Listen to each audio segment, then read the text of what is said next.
Šiauliuose senosiose kapinėse galima rasti paslaptingų, šiurpiomis istorijomis garsėjančių kapaviečių.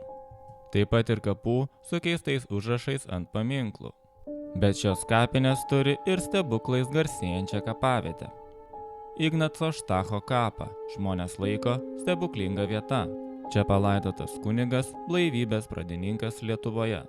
Legenda pasakoja, kad 1908 metais vienai moteriai prisisapnavęs klebonas Ignacas Štachas patarė ant jo kapo uždegti 3 žvakes ir paskui jį apeiti keliais 3 kartus palei laikrodžio rodyklę, nes tai padės iš priklausomybės liūno išbristi jos vyrui. Moteris viską padarė, kas buvo liepta sapne. Vyras nustojo gerti ir tapo pavyzdingu šeimos tėvu. Žinia apie įvykusį stebuklą greitai apskriejo Šiaulius.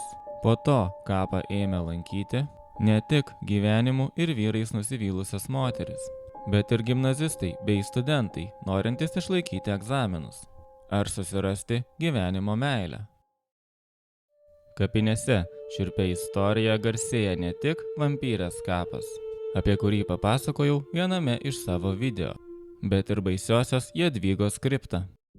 Nors ir nėra patvirtinančių šaltinių, tačiau žmonės kalba, kad vienoje iš kapinėse esančių kriptų yra durys į požemius. Yra legenda, kad baisioji Jadvyga, norėdama tapti gražesnė, pradėjo išradinėti eliksyrus.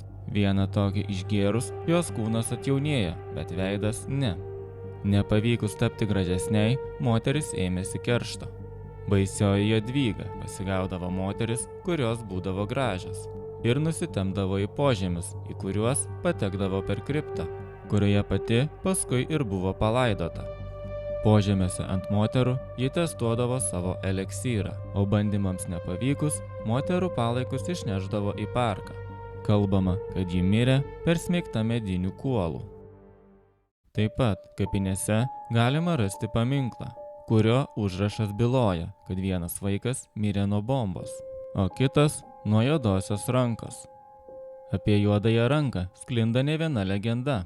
Vaikų tautosakoje juodoji ranka būdavo vaizduojama kaip baubas ir siaubą keliantis elementas. Tačiau juodoji ranka tarpukario laikotarpiu buvo naudojama kaip plėšiko, užpuoliko, žudiko sinonimas. Jeigu nusikaltėlis būdavo neišaiškintas, jis įgydavo tokį pavadinimą. Šiam kartui tiek. Dabar galite spręsti patys, ar verta tikėti šiomis istorijomis.